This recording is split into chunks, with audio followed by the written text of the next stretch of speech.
కూటమి ప్రభుత్వం ఈ ఫినాన్షియల్ ఇయర్లో ఏప్రిల్, మే, జూన్ 3 నెలలకు కలిపి 2,700 కోట్లు రిజర్వ్ బ్యాంక్ ఆఫ్ ఇండియా నుంచి అప్పు తీసుకురాబోతుంది.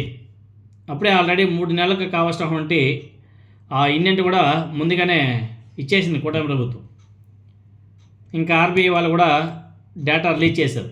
కూటమి ప్రభుత్వం 3 నెలలకు గాను ఇండెంట్ పెట్టేసింది. మొత్తం కలుపుకుంటే 3 నెలలకు 27,000 కోట్లు అప్పు తీసుకోబోతుంది మా దగ్గర నుంచి అని చెప్పేసి వాళ్ళు మంత్లీ వైజ్ ఎంత తీసుకోబోతున్నారో, మొత్తం ఆ మార్కెట్ రుణాలు ఏ విధంగా ఉండబోతున్నాయని కూడా ఆర్బీఐ క్యాలెండర్ రిలీజ్ చేసింది. ఏప్రిల్ 8వ తేదీ అంటే ఇప్పుడు ఈరోజు 4 కదా, ఇంకో 3 రోజుల తర్వాత ఏపీ ఖజానాలో 4,400 కోట్లు పడబోతాయి అప్పు. అంటే ఈ ఏప్రిల్ 8వ తేదీ, 22వ తేదీ 2 సార్లు మొత్తం కలుపుకుంటే 9,000 కోట్లు అకౌంట్లో పడతాయి. మే నెలలో కూడా సేమ్ 2 సార్లు, మే 6వ తేదీ, అదేవిధంగా మే 25వ తేదీ 9,000 కోట్లు. జూన్ 3వ తేదీ, జూన్ 17వ తేదీ అప్పుడు కూడా 9,000 కోట్లు. సో ఎవ్రీ మంత్ 9,000 కోట్లు, 9 × 3 27,000 కోట్లు 3 నెలలకు గాను రాష్ట్ర ప్రభుత్వం, కూటమి ప్రభుత్వం రిజర్వ్ బ్యాంక్ ఆఫ్ ఇండియా నుంచి అప్పులు తీసుకురాబోతుంది. ఇది మనం చెప్పే లెక్క కాదయ్యా, రిజర్వ్ బ్యాంక్ ఆఫ్ ఇండియా ఇచ్చినటువంటి డేటా ఇది, మీరు చూసుకోవచ్చు కావాలంటే. ఇలా ఒకవైపు వేల కోట్లు, లక్షల కోట్లు అప్పు చేసుకుంటూ ప్రభుత్వాన్ని నడిపిస్తుంటే చంద్రబాబు నాయుడు గారు, ఇంకొక వైపు ఏమో మేము అమరావతిని సృష్టించేస్తాం, అమరావతిలో బ్రహ్మాండమైన బిల్డింగ్ కట్టేస్తామని చెప్పేసి గ్రాఫిక్స్ లేసి చూపించి ప్రజలందరూ కూడా మభ్యపెట్టేస్తున్నారు. ఏమీ లేని చోట గత 2 సంవత్సరాలుగా ఇప్పటి వరకు ఖర్చు పెట్టింది పెద్ద గుణసున్నా. మహా అంటే ఒక 2-3 వేల కోట్లు ఖర్చు పెట్టి ఉంటారేమో, అది కూడా సగం డబ్బు వాళ్ళ జేబుల్లోకి వెళ్ళిపోయింటాయి. ఏమీ లేని చోట 2 లక్షల కోట్లు ఖర్చు పెట్టడానికి సిద్ధమైపోయింది కూటమి ప్రభుత్వం, ఏమీ లేని అమరావతిలో. అరే అన్నీ ఉన్నటువంటి మ్యావిగన్ ఏదైతే ఉందో జగన్మోహన్ రెడ్డి గారు ప్రపోజ్ చేస్తున్నాడో, అక్కడ మొత్తాన్ని కలుపుకొని ఒక 20-30 వేల కోట్లు ఖర్చు పెడితే బ్రహ్మాండంగా అమరావతితో కూడుకున్నటువంటి మ్యావిగన్ తయారు చేసుకోవచ్చు అని చెప్పేసి జగన్మోహన్ రెడ్డి గారు ప్రపోజ్ చేస్తుంటే, మాకు ఆ విజయవాడ, మచిలీపట్నం, గుంటూరు ఆ ఏరియాలో మాకేం అవసరం లేదు, ఆ టౌన్లో మాకు అవసరం లేదు, ఆ సిటీలో మాకు అవసరం లేదు, మేము మాత్రం స్పెషల్గా అమరావతిని నిర్మించుకుంటాం అని చెప్పేసి మాట్లాడుతున్నాం. ఏమీ లేని ఖాళీ జాగాలో ఏం నిర్మిస్తారు, అది ఎప్పటికవుతుంది? ఆ పచ్చ మీడియాలో ఇంకొకవైపు చెప్తూనే ఉంటారు 50 సంవత్సరాలు పట్టచ్చు, 100 సంవత్సరాలు పట్టచ్చు అనేసి. అయినా కానీ మళ్ళీ దాన్ని ఇంకా జాకిరి పెట్టి పైకి లేపుతారు. 1,00,000 కోట్లు సృష్టించబడుతుంది, 10,000 కోట్లు, 1,000 కోట్లు, లక్షల కోట్లు సృష్టించబడతాయని చెప్పేసి మాట్లాడుతున్నారు. ఇంకా వాళ్ళ బ్యాచ్ అయితే ఇంకా నా సామరంగా రచ్చ చేస్తున్నారే. ఆ బ్యాచ్ ఇంకా అసలు వాళ్ళైతే జనాలకు బాగా ఇంజెక్ట్ చేస్తున్నారు, అమరావతి అమరావతి అమరావతి అనేసి. ఒకసారి ఆలోచన చేయాలి, అరే అమరావతిలో ఏముందిరా బాయ్, ఏమీ లేని చోట ఎందుకు రా బాయ్ డబ్బులు తీసుకెళ్ళి అక్కడ పోస్తున్నారు, ఉన్న సిటీస్ని డెవలప్ చేసుకుంటారా బాయ్ అంటే, మాకు అమరావతి, ఎందుకంటే మా చంద్రబాబు నాయుడు గారు చెప్పారు, మా నారా లోకేష్ గారు చెప్పారు, మా వాళ్ళు చెప్పారు కాబట్టి అమరావతి, మాకు ఇంకెవరు ఏది చెప్పినా మాకు ఎక్కదు.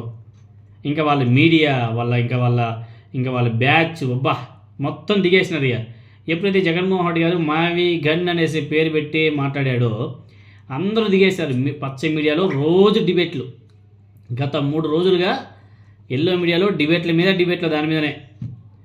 ఇంకా వాళ్ళ సోషల్ మీడియా పెయిడ్ బ్యాచ్ మొత్తం దిగేశారు. ఇంకా ఏమి లేదు, ఇంకా మ్యావిగాన్ని ట్రోల్ చేస్తున్నారు అంతే. వాళ్ళు టెక్నికల్గా దాన్ని ఎక్స్ప్లెయిన్ చేయడం కానీ మాట్లాడడం కానీ చేయట్లేదు, కానీ దాని మీద ట్రోలింగ్స్.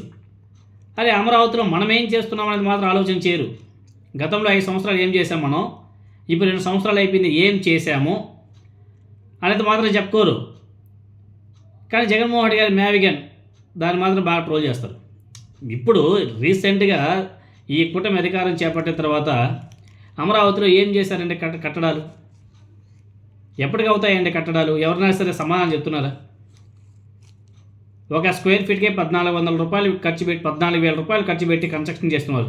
అంత డబ్బులు ఖర్చు అవుతుందా? అది పెద్ద కుంభకోణంలాగా తయారైపోయింది. అక్కడ ఏమీ లేని చోట ఎందుకయ్యా రాజధాని, ఎందుకు మనకి అమరావతితో కూడుకున్నటువంటి మ్యావిగన్ని సిద్ధం చేసుకుందాం, ఒక 40,000 కోట్లు 50,000 కోట్లు ఖర్చు పెట్టండి అంటే అది తప్పు అంట.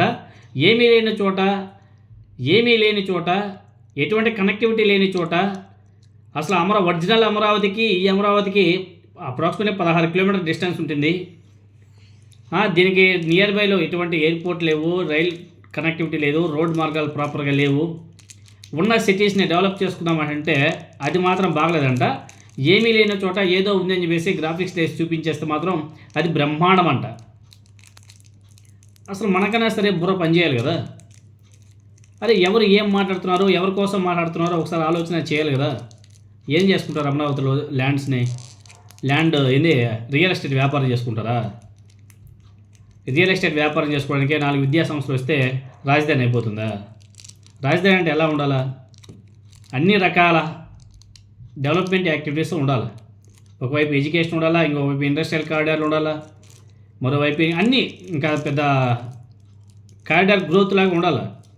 అలాంటి ఏరియాలో పెట్టుకోవాలి. కానీ ఏమీ లేని చోట మేమంతా సృష్టించేస్తాం, పొడి చేస్తాం, కుమ్మేస్తాం అంటే నమ్మే ప్రజలు ఒకసారి నమ్మించాలని చెప్పేసి పచ్చ మీడియా అదేవిధంగా తెలుగుదేశం పార్టీ నాయకులు చాలా ప్రయత్నాలు చేస్తున్నారు.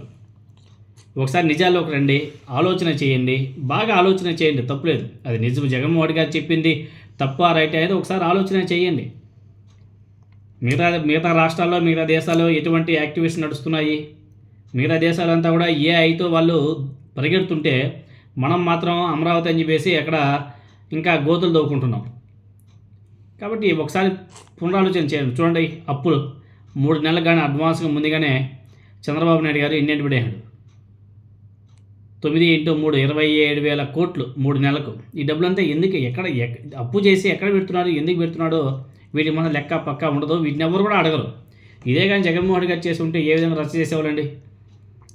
మనవాళ్ళు చేస్తేనేమో సంసారం, ఎదుటి వాళ్ళు చేస్తేనేమో ఇంకొకటి. ప్రజలు ఆలోచన చేయాల్సిన అవసరం కూడా ఉంది.